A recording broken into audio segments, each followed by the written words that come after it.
비 오는 이른 아침, 부드럽게 젖은 잔디 위로 검은 구두 세 켤레가 침묵 속에 다가왔다. 공동묘지, 밴쿠버 외곽. 낯선 세 남자가 한 무덤 앞에 서 있었다. 먼 놈의 개가 무덤을 파고 자빠졌어. 한 남자가 담배를 툭 던지며 쏘아 붙였다. 그 앞에는 한 여자가 서 있었다. 검은 정장, 슬림한 허리선, 깔끔하게 묶은 어깨 길이의 검은 머리. 그녀는 조용히 개를 끌어안았다. 진돗개였다. 귀를 바짝 세운 채 으르렁대고 있었다. 여긴 우리 아버지 묘예요. 지나가던 행인인 척하지 마요. 여자의 목소리는 낮고 냉정했다. 남자 하나가 비웃었다. 형님, 인연 좀 건드려 봐도 되겠습니까? 그의 손이 여자의 팔에 닿는 순간 쿵. 그의 얼굴이 젖은 흙바닥에 박혔다. 진돗개가 으르렁이며 목덜미를 물고 있었다. 개새끼가 미쳤나? 다른 남자가 발을 들어 개를 차려는 순간 그녀가 움직였다.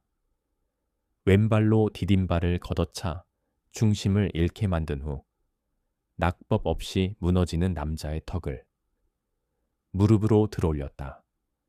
세 번째 남자가 뒤에서 목을 조르려 했으나 팔꿈치 세 방, 낭심 한 방, 비명조차 삼킨 채 그 자리에서 무너졌다. 3분도 걸리지 않았다. 그녀는 가쁜 숨을 고르며 말했다. 그러니까 말로 할 때 꺼지라고 했잖아. 진돗개는 여전히 무덤 주위를 맴돌며 낯선 냄새를 향해 발톱을 세우고 있었다. 그날 아침 수지는 어머니 나라 땅에서 다시 태어난 기분이었다. 29세, 한국계 캐나다인. 국적은 다르지만 정체성은 군복 위에서 스스로 증명했다. 707 특임대, 여성 요원. 해외 파병 임무를 마치고 명예 전역한 지 한 달. 그녀는 아버지의 무덤 앞에 조용히 무릎을 꿇었다. 아빠, 어제 장례식. 너무 갑작스러웠어요. 검은 머리는 젖은 흙에 드리웠고 무릎 옆에 앉은 진돗개 설구는 꼬리를 내리고 있었다. 이한수.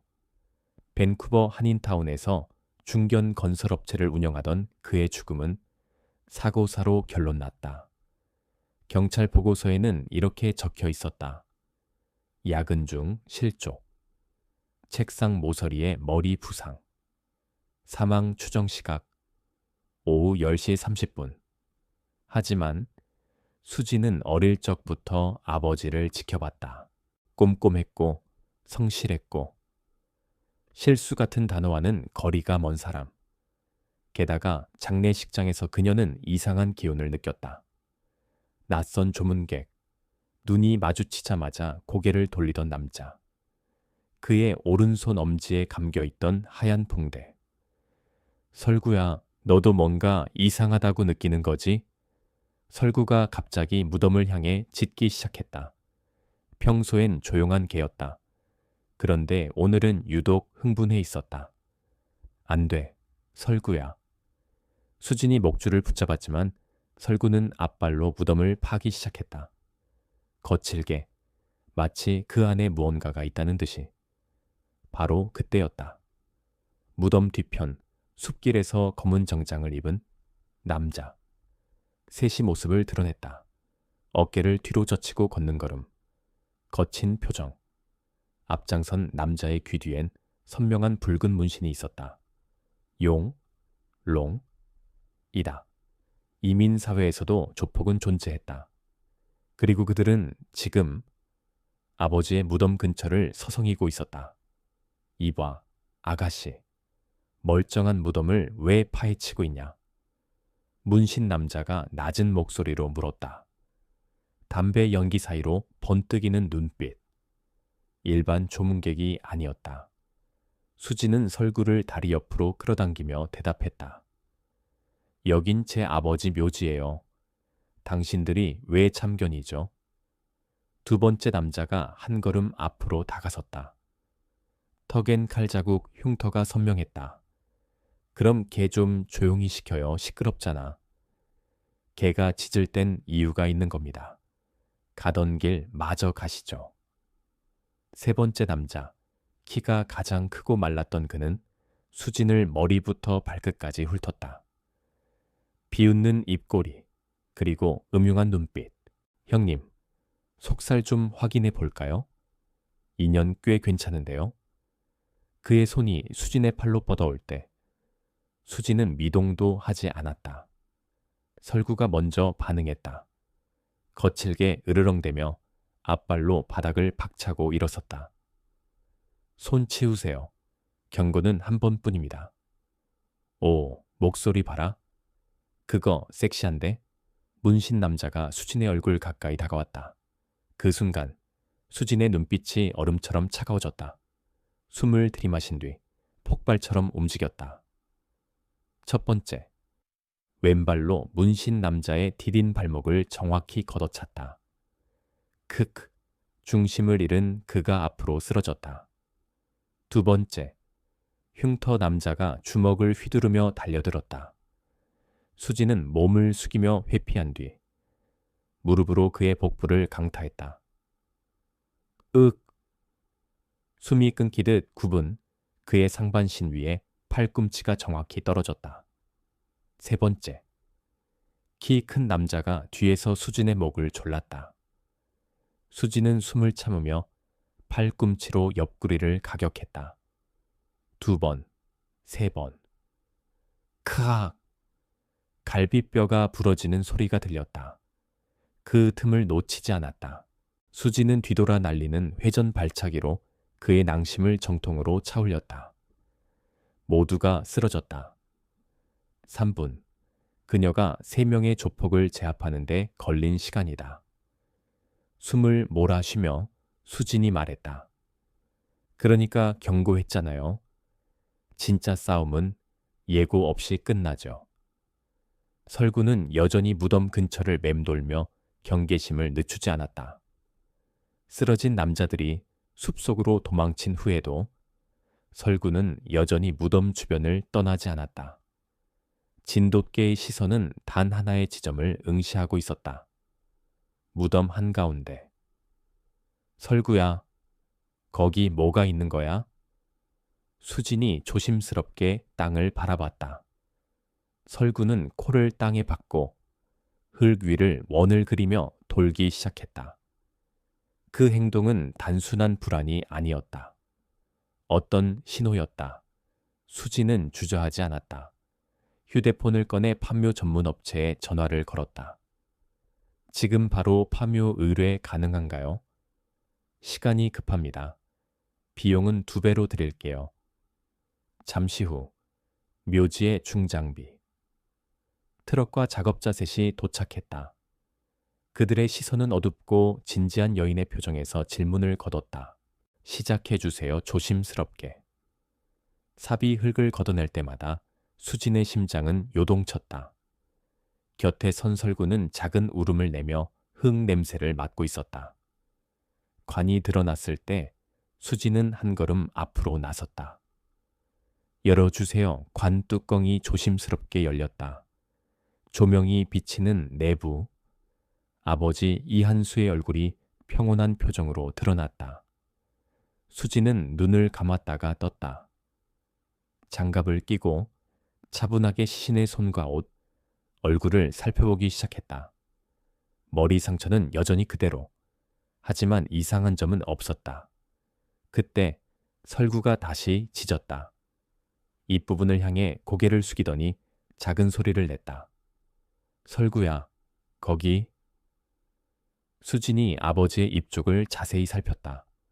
뭔가 날카로운 것이 어금니와 볼 사이에 살짝 박혀 있었다. 핀셋으로 조심스럽게 꺼낸 그것은 작은 손톱 조각. 길이 약 7mm도 칼로 자른 듯 단면이 곧고 깨끗했다. 무엇보다 아버지 손톱은 모두 온전했다. 이건 아빠 것이 아니야. 수진의 눈이 흔들렸다. 그녀는 손톱 조각을 지퍼백에 담았다.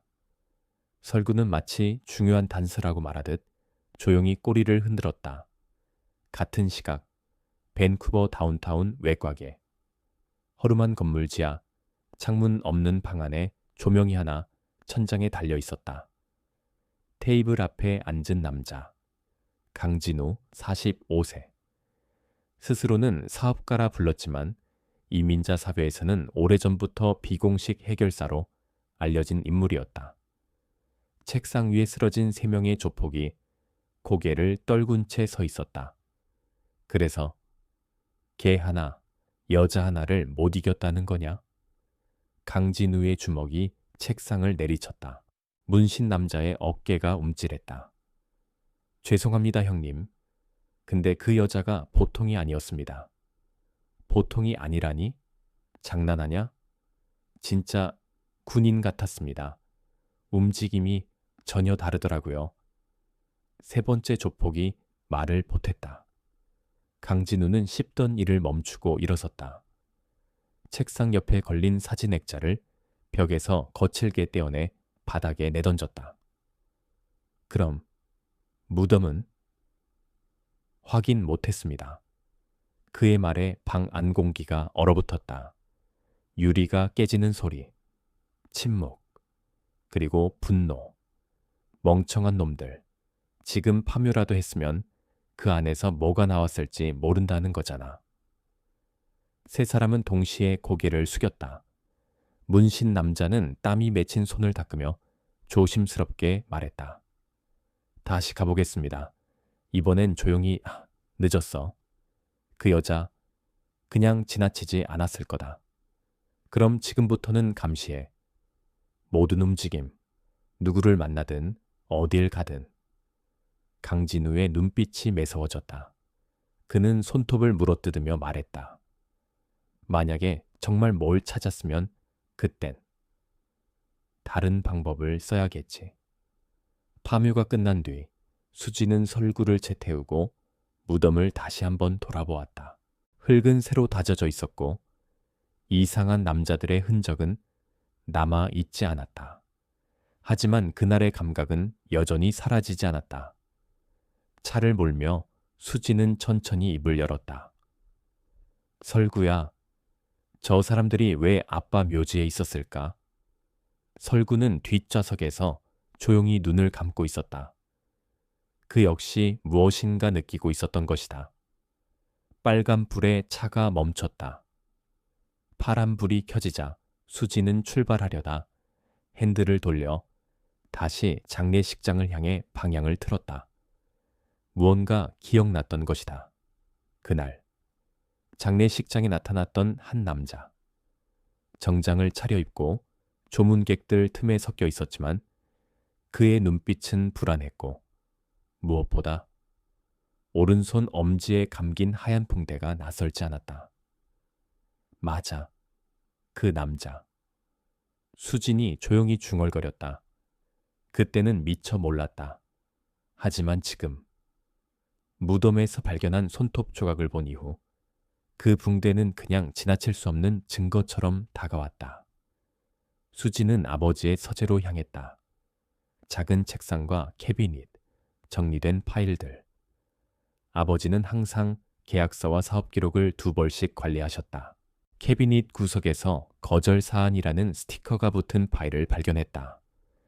거기엔 강진우라는 이름이 여러 차례 등장했다. 건설 프로젝트 제안, 조인트 벤처 협약 요청, 그리고 수진의 눈이 멈췄다. 불법 자재 사용, 안전 기준, 미달, 반복된 금전 요구, 계약 거절. 마지막 문서의 날짜는 아버지가 사망하기 바로 전날이었다. 심장이 빨라졌다. 시간의 순서가 맞아떨어졌다. 강진우가 마지막으로 협상을 시도했고 아버지는 이를 거절했다. 그리고 그 다음 날 아버지는 책상에 머리를 부딪히고 사망했다. 우연치고는 너무 정확했다. 수지는 컴퓨터를 켜고 강진우라는 이름을 검색했다. 지역 한인신문 기사, JW주 건설 대표 강진우, 지역 저소득층 주거사업 발표. 사진 속 남자의 얼굴, 장례식장에서 봤던 그 남자였다. 그날 저녁 수지는 다시 정장을 꺼냈다. 이번엔 전투를 위한 갑옷이 아니라 정보 수집을 위한 위장이었다. 검은 재킷, 셔츠 단추를 하나 남기고 잠그고 귀에는 은색 이어링을 끼웠다. 헤어롤로 살짝 웨이브를 넣은 머리를 내리고 입술에는 투명한 립글로스를 얹었다. 모든 동작이 조용히, 침착하게 이루어졌다. 박정호.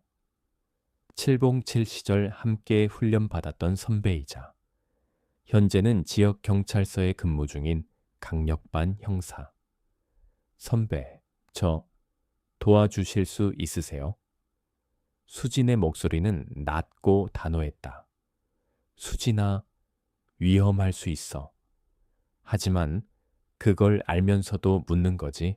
박정호는 잠시 망설였지만 결국 고개를 끄덕였다. 일단 공식 수사는 무리야. 하지만 DNA 분석은 조용히 비공식으로 가능할 수도 있어. 수지는 다음 작전을 준비했다. 다음 날 오후 2시. 강진우가 자주 찾는다는 다운타운 중심의 한 중식당. 수지는 모자와 선글라스를 착용하고 식당 맞은편 카페 창가 자리에 앉았다. 오후 2시 20분. 검은 벤츠가 식당 앞에 멈췄다. 운전기사 없이 혼자 내린 강진우. 정장은 여전히 깔끔했지만 피곤과 예민함이 눈에 서려 있었다. 그리고 오른손 엄지엔 여전히 붕대가 감겨 있었다. 수지는 그가 들어가는 것을 보고 카페에서 나왔다. 5분 후 식당 안으로 들어가 강진우가 사용했던 테이블로 안내를 받았다. 혼자세요? 네, 저 창가 자리로 주세요. 다행히 테이블은 아직 치워지지 않았다. 수지는 조용히 가방을 열었다. 핀셋, 비닐 지퍼백, 미리 준비한 수집 키트, 강진우가 마셨던 유리컵의 입구 부분, 젓가락 손잡이 부분, 그리고 테이블 위에 떨어진 짧은 머리카락 하나. 수지는 모두 조심스럽게 채집했다. 혹시 뭘 찾으세요? 서빙하던 종업원이 다가왔다. 아, 귀걸이를 떨어뜨린 것 같아서요. 수지는 당황하지 않고 웃었다. 근데 못 찾겠네요. 종업원이 고개를 끄덕이고 자리를 비우자. 수지는 빠르게 수집한 샘플을 가방 안으로 밀어 넣었다. 이 정도면 충분하다. DNA 대조용으로.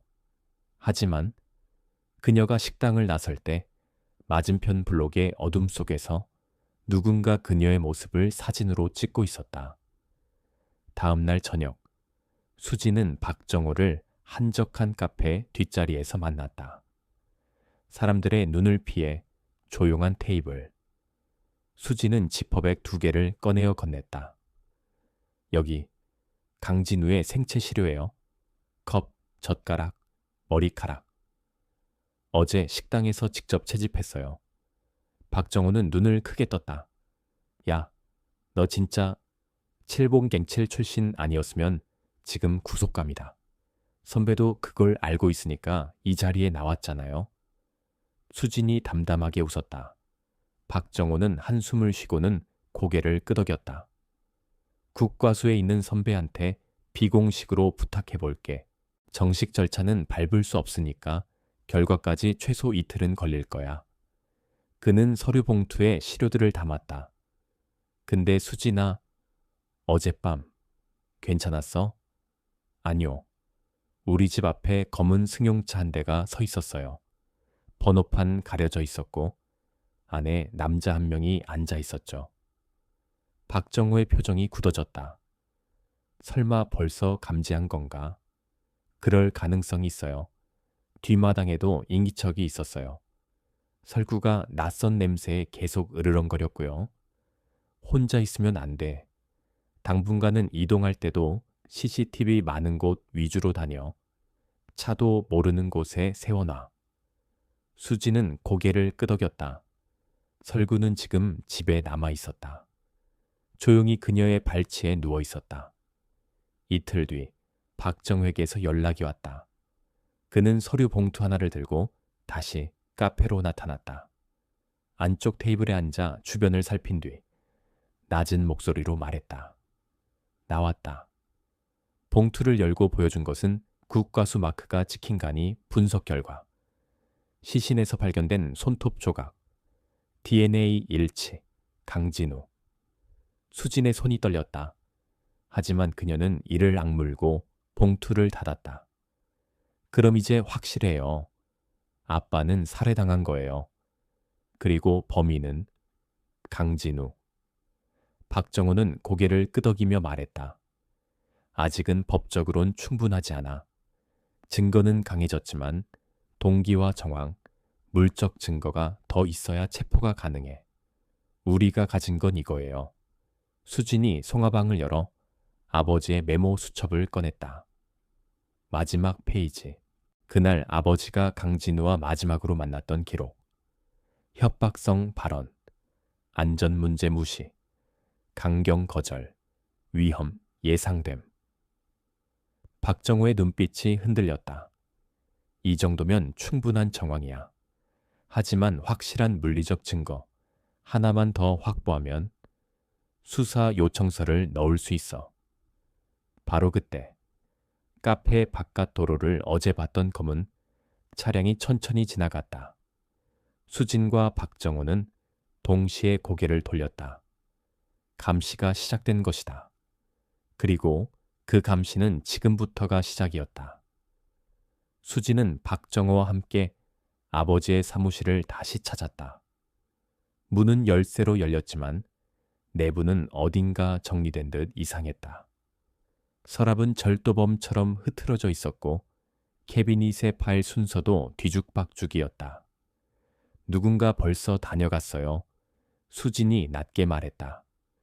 증거를 찾으려 했거나 없애려 했거나. 박정호가 조용히 고개를 끄덕였다. 하지만 다행히 아버지가 따로 숨겨둔 개인 금고는 그대로였다. 벽장 뒤에 숨겨진 작은 금고. 수지는 아버지가 평소 쓰던 비밀번호 4자리를 입력했다. 1971. 아버지의 출생연도. 딸깍. 금고 안에는 한 권의 수첩이 들어있었다. 그리고 작은 USB 드라이브 하나. 수지는 수첩을 펼쳤다. 아버지의 마지막 기록. 그날 강진우와 나눈 통화 내용, 미팅 상황, 거절 사유, 자재 불법 반입, 계약 강요, 협박성 발언, 안전 위협 우려됨, 계약 해지 불가피. 박정우는 페이지를 넘기며 말했다. 이건 거의 유서급 메모야. 증언 대신 제출해도 될 수준이야. USB는요? 노트북에 연결하자 폴더 하나가 떴다. 강제건설 계약 초안, 수정본. 거기엔 원본과 달라진 수익 배분 구조, 이상한 계약 조건, 불명확한 자재 납품처 기록이 있었다. 이런 계약서를 아버지가 받았다면 절대 수락하지 않았겠죠. 박정호는 고개를 끄덕이며 메모했다. 자, 이제 사건 당일의 알리바이를 확인해보자. 경찰 내부망으로 접속해 강진우의 진술서를 열람했다. 해당일 저녁 6시부터 11시까지 친구들과 회식. 장소, 리치몬드 한식당 청담정. 참석자, 박모, 김모, 오모. 박정호는 수진을 바라보며 말했다. 내가 저 사람들 직접 찾아가 봤는데 그날 그 모임 없었대. 수진의 눈빛이 바뀌었다. 그럼 그 시간대 완전히 비어있는 거네요? 맞아. 그날 아버지가 돌아가신 시간 오후 8시에서 10시 사이. 수진은 조용히 중얼거렸다. 그 시간에 그는 사무실에 있었어요. 박정호는 고개를 끄덕이며 파일을 하나 더 열었다. 이건 정말 우연일 수 있겠지만 사무실 건물은 CCTV가 없었거든. 근데 200m 옆 편의점 CCTV에 그의 차량이 밤 9시 17분에 지나가는 게 찍혔어. 수진의 숨이 멎었다. 그거 확보했어요? 박정호가 봉투 하나를 꺼냈다. 복사본이야. 원본은 서버에 저장해뒀어. 차량, 시간, 증언, 거절 기록, 손톱, DNA, 모든 조각이 하나로 모이기 시작했다. 그 순간 수진의 휴대폰에 알림 하나가 떴다. 설구, 위치 벗어남 알림. 수진은 화면을 보며 눈썹을 찌푸렸다. 설구가 어디 간 거지? 박정호가 조용히 말했다. 이제 누군가는 너를 직접 노리기 시작했다는 뜻이야. 수진은 차를 몰아 급히 집으로 향했다. 설구는 그녀가 외출할 땐 늘 베란다에 있었다. 하지만 방금 전 위치 추적 알림이 떴다. 지정된 구역 이탈. 집 앞 골목에 들어서자 낯익은 검은 세단이 시야에 들어왔다. 밤 안개 속에서도 선명한 윤곽. 번호판은 다시 흙먼지로 가려져 있었다. 수지는 핸들을 조심스럽게 틀어 다른 블록으로 들어갔다. 그리고 골목 끝에서 시동을 끄고 조용히 차량에서 내렸다. 두 손으로 스마트폰을 잡고 카메라 줌을 최대한 당겼다. 세단 안의 실루엣. 누군가 앉아 있었다. 그리고 그의 손목에 붉은 문신. 문신 남자였다. 숨을 삼킨 수지는 다시 집 뒷문으로 돌아갔다.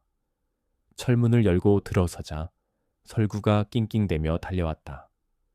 다행히 다치진 않은 듯했다. 괜찮아. 설구야. 수지는 조용히 걔를 끌어안았다. 그러나 그 순간 뒷마당에서 낮은 발자국 소리가 들렸다. 수지는 반사적으로 부엌 서랍에서 주방용 칼을 꺼냈다. 가만히 창문 틈으로 내다보았다. 흐릿한 달빛 아래 검은 모자를 쓴 남자가 담장을 넘으려 하고 있었다. 설구는 으르렁대며 창문을 향해 이빨을 드러냈다. 수지는 휴대폰을 꺼내 박정우에게 전화를 걸었다. 선배, 지금 우리 집에 누가 왔어요? 감시가 아니라 실행이에요. 수진아, 당장 나가. 지금 혼자 있으면 안 돼. 내가 바로 갈게. 아니에요. 지금 도망치면 다음에 더 큰 걸 노릴 거예요. 통화를 끊은 수지는 2층으로 올라갔다. 안방 창문에서 골목길을 내려다보았다. 검은 세단 옆에 또 다른 차량이 도착하고 있었다. 2대. 최소 4명 이상. 수지는 설구에게 조용히 말했다. 이번에도 지켜줘야 해. 아빠처럼. 설구는 마치 이해한 듯 조용히 그녀의 무릎 옆에 앉았다. 고개를 빳빳이 들고 낯선 냄새를 향해 집중했다. 그 순간 창문 아래 담장 너머에서 무언가 철컥 소리를 냈다. 쇠붙이가 스치는 소리, 그리고 낮은 속삭임. 뒤로 돌아 창문 열려 있으면 들어가. 수지는 호흡을 낮췄다. 주방 창문은 일부러 반쯤 열어두었다. 미끼였다. 그녀는 스텝을 낮게 하며 계단을 거꾸로 내려갔다. 설구는 조용히 그녀의 뒤를 따랐다. 3초 뒤 낯선 그림자가 창문 틀 안으로 넘어왔다. 그 순간 수진의 칼이 어둠 속에서 반짝였다. 창틀을 넘어온 침입자의 발이 거실 바닥에 닿는 순간 수진은 더 이상 기다리지 않았다. 숨죽였던 움직임이 폭발처럼 터졌다. 주방 구석에 숨겨두었던 가벼운 접시를 침입자의 관자놀이에 날렸다. 그가 순간적으로 휘청거리는 틈을 타 수지는 허리 높이로 회전하며 발 뒤꿈치로 명치를 정확히 가격했다. 이 년이. 침입자가 방역하려 했지만 그 순간 설구가 뛰어들었다. 진돗개 특유의 무음 점프. 공기마저 가르는 정적 속에서 설구의 이빨이 침입자의 팔뚝에 박혔다. 끄악! 팔에서 튄 피가 거실 바닥에 흩날렸다. 침입자는 비틀거리며 뒷걸음쳤고 설구는 그를 놓지 않았다. 피 냄새 속에서도 끝까지 물고 있었다. 다른 창문 쪽에서 또 다른 침입자가 들어오려는 순간 수지는 식탁 밑에 숨겨둔 테이저건을 꺼냈다. 찰칵. 조용히 스위치를 켠 뒤 문을 통과하려는 그림자의 목덜미에 조준. 컥. 전류가 흐르는 짧은 찌직 소리. 남자의 몸이 휘청이며 쓰러졌다. 그의 손에서는 칼이 하나 떨어졌다. 바로 뒤에서 또 다른 남자가 달려들었다. 이번엔 문신 남자였다. 그는 외투 주머니에서 쇠파이프를 꺼내들고 수진을 향해 위협적으로 다가왔다. 형님, 말 안 듣고 설치더니 끝장을 봐야겠구나. 수진은 숨을 고르며 뒤로 물러섰다. 두 손을 살짝 들어올리고 말했다. 그 형님, 지금 어디 있는지 알아요?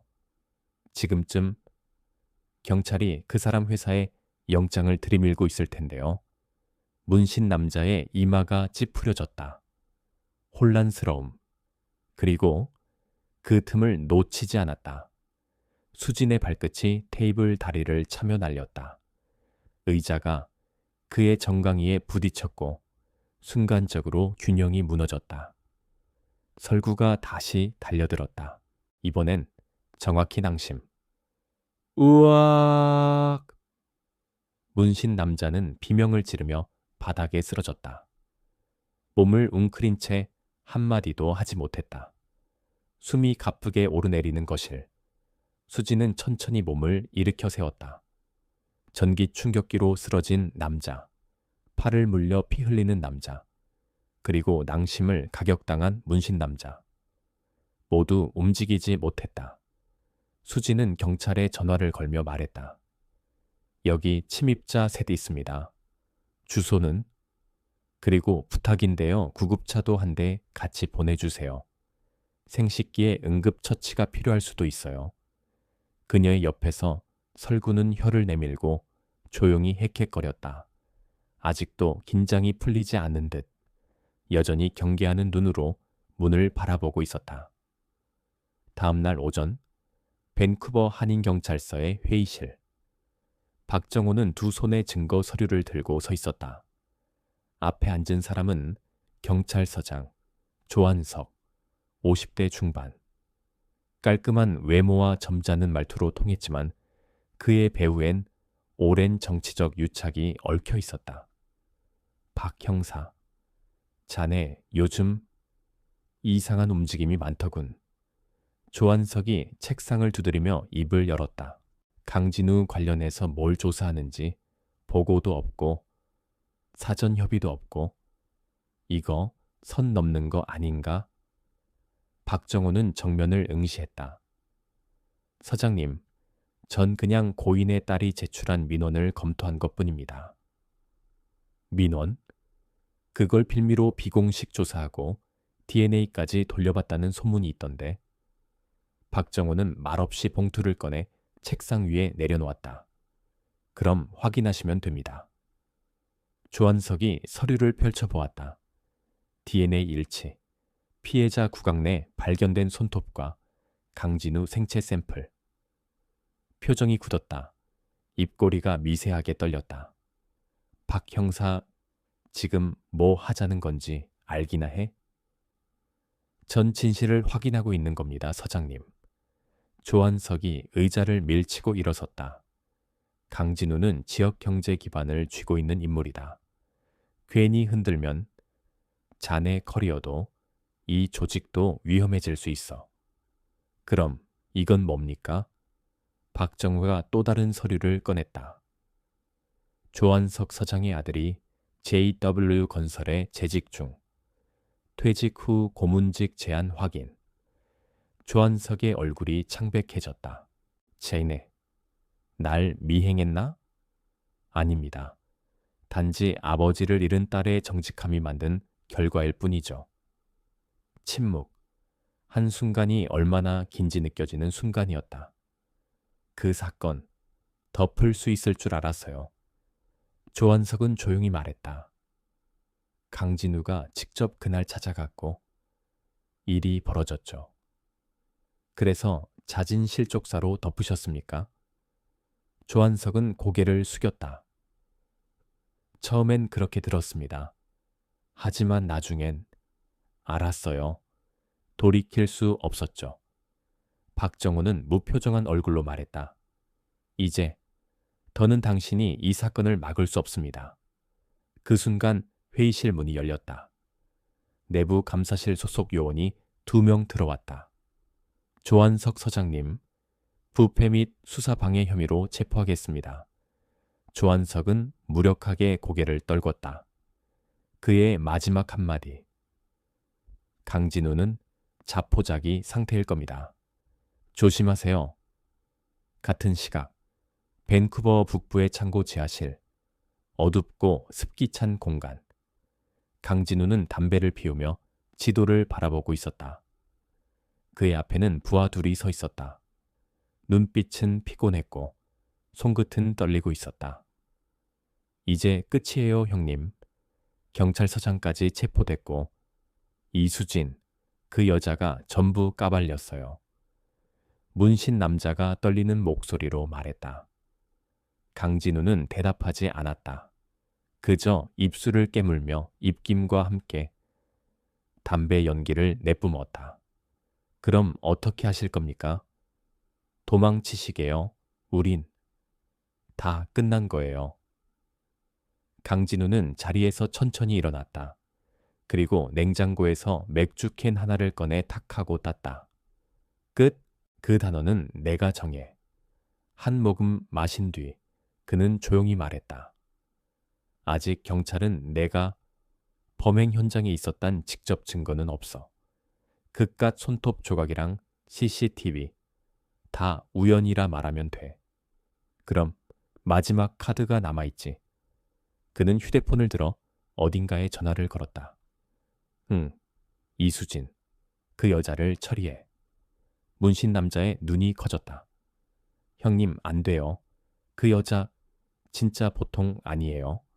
지난번에도 우리 셋이 전부. 그래서 이번엔 총이 필요하겠지. 침묵이 흘렀다. 문신 남자는 고개를 떨궜다. 형님, 이건 선 넘는 겁니다. 그 여자는 멈추지 않아. 그리고 우리가 멈출 수 없는 이유도 알고 있잖아. 그는 담배를 바닥에 문지르며 껐다. 그게 우리 세계야. 물러서는 순간 끝이야. 그 순간 문이 벌컥 열렸다. 검은 옷을 입은 경찰 특수기동대원들이 창고 안으로 들이닥쳤다. 밴쿠버 광역 수사대입니다. 강진우 씨, 살인 및 증거은닉 혐의로 체포합니다. 순식간에 포박이 이뤄졌고 그의 손목에 수갑이 채워졌다. 이건 말도 안 돼. 그는 마지막 저항처럼 소리쳤다. 내가 뭘 했다고? 이건 조작이야. 하지만 대답은 없었다. 현장에는 이미 압수수색 영장과 증거 파일들이 도착해 있었다. 조용히 체포되는 순간 그의 눈에 비친 건 멀리서 검은 SUV 안에 앉아 담담하게 그를 바라보는 수진의 모습이었다. 그녀는 눈을 피하지 않았다. 입술을 꼭 다물고 차창 너머로 차갑게 그의 눈을 응시했다. 강진우는 그 순간 자신이 완전히 무너졌음을 느꼈다. 2주 후 밴쿠버 지방법원 3호 법정. 법정 안은 조용했고 사건의 무게를 아는 이들은 모두 무표정한 얼굴로 방청석에 앉아 있었다. 피고석에는 구속복을 입은 강진우가 앉아 있었다. 그의 머리는 헝클어졌고 한쪽 손목엔 여전히 멍 자국이 남아 있었다. 그는 수진의 얼굴을 피하지 않았다. 피해자 측 증인석에 앉아 있는 그녀를 똑바로 응시했다. 하지만 이번엔 수진의 눈이 흔들리지 않았다. 검사는 서류를 정리한 후 진술을 시작했다. 피고 강진우는 피해자 이한수를 협박하였고 건설 계약상 이득을 위해 불법 자재를 반입하고 협박을 거절한 피해자에게 직접 위해를 가한 혐의입니다. 강진우는 고개를 저으며 말했다. 전 그를 해친 적 없습니다. 그날 전 다른 곳에 있었습니다. 그러나 모든 진술을 뒤집는 하나의 증거가 제시되었다. CCTV 영상. 편의점 앞 밤 9시 17분. 그의 차량이 피해자 사무실 방향으로 이동. 검사가 말했다. 피고는 사건 당일 거짓 알리바이를 제출했고 그의 차량이 결정적 시간대에 현장을 향한 것이 확인되었습니다. 이어 증거 목록이 낭독됐다. 손톱 DNA 일치. 피해자 서재 수첩. 불법 계약서 초안. 조직원들의 진술. 현장 침입 시도까지의 연결 정황. 방청석에선 숨을 죽인 채 모두가 수진을 바라봤다. 그녀는 증인석에서 일어섰다. 그리고 조용히 말했다. 제 아버지는 평생 남의 신뢰를 돈보다 먼저 여긴 분이었습니다. 그날 그는 그냥 계약을 거절한 게 아니라 사람으로서 아니오를 말했을 뿐입니다. 그런데 그 대답이 한 사람의 자존심을 자극했고 그 사람은 그 분노를 폭력으로 해결하려 했습니다. 이 자리는 단순한 복수의 자리가 아닙니다. 정의가 누군가에겐 너무 늦게 오더라도 절대 사라지지 않는다는 걸 증명하는 자리입니다. 법정안은 조용했다. 강진우는 더 이상 말을 하지 않았다. 그의 눈빛은 무너져 있었고 입술은 굳게 닫혀 있었다. 재판부는 판결을 내렸다. 피고 강진우는 제1급 살인죄, 증거은닉죄, 공갈협박죄 등 모든 혐의에 대해 유죄로 판단합니다. 징역 28년형. 법봉이 울렸다. 진실은 드러났다. 그리고 정의는 비로소 자리를 찾았다. 몇 주 후, 봄 기운이 서서히 퍼지는 어느 오후. 벚꽃이 희미하게 피기 시작한 언덕 너머, 그곳에 이한수의 무덤이 있었다. 수지는 검은 정장을 입고 설구와 함께 천천히 언덕을 올랐다. 하얀 국화를 한 송이 들고 무덤 앞에 다가선 그녀는 잠시 눈을 감고 고개를 숙였다. 바람은 부드럽게 불어왔고 벚꽃 잎 한 장이 수진의 어깨에 내려앉았다. 그녀는 조용히 입을 열었다. 아빠, 늦었지만 이제서야 진실을 지켜드릴 수 있었어요. 설구는 무덤 옆에 앉아 잔잔한 눈빛으로 그녀를 올려다보았다. 그 역시 이해하고 있는 듯 천천히 무덤과 풀을 냄새 맡았다. 이제 괜찮아요. 누구도 더 이상 우리를 흔들 수 없어요. 그녀는 호주머니에서 작은 메모장을 꺼냈다. 아버지가 남긴 마지막 수첩. 그 가장 마지막 페이지를 찢어 조용히 무덤 앞 돌에 놓았다. 사람은 지켜야 한다. 돈도 아니고 명예도 아닌 믿음을 지켜야 한다. 그 문장을 읽은 후 수지는 다시 눈을 감았다. 그 순간 설구가 무덤 앞으로 다가섰다. 그리고 조용히 앞발로 흙을 두어 번 밀더니 자리를 잡고 앉았다. 그곳이 자신의 자리인 듯. 그녀가 고개를 돌리자 설구는 눈으로 그녀를 바라보았다. 마치 말없는 대답처럼. 여기 남을 거야? 수지는 조용히 물었다. 설구는 대답하지 않았다. 그저 하늘을 한번 바라보더니 다시 무덤 옆에 몸을 눕혔다. 조용한 선택. 묻히지 않아도 그는 이미 그 자리를 지키는 자로 남고 있었다. 수지는 조용히 웃었다. 그리고 벚꽃이 흩날리는 언덕길을 천천히 내려가기 시작했다. 뒤를 돌아보았을 때 설구는 여전히 그 자리에 있었다. 바람은 부드럽게 불었고 그 강아지의 귀는 가볍게 흔들리고 있었다. 아무 말도 없었지만 그 장면은 어떤 말보다 무거운 약속처럼 느껴졌다.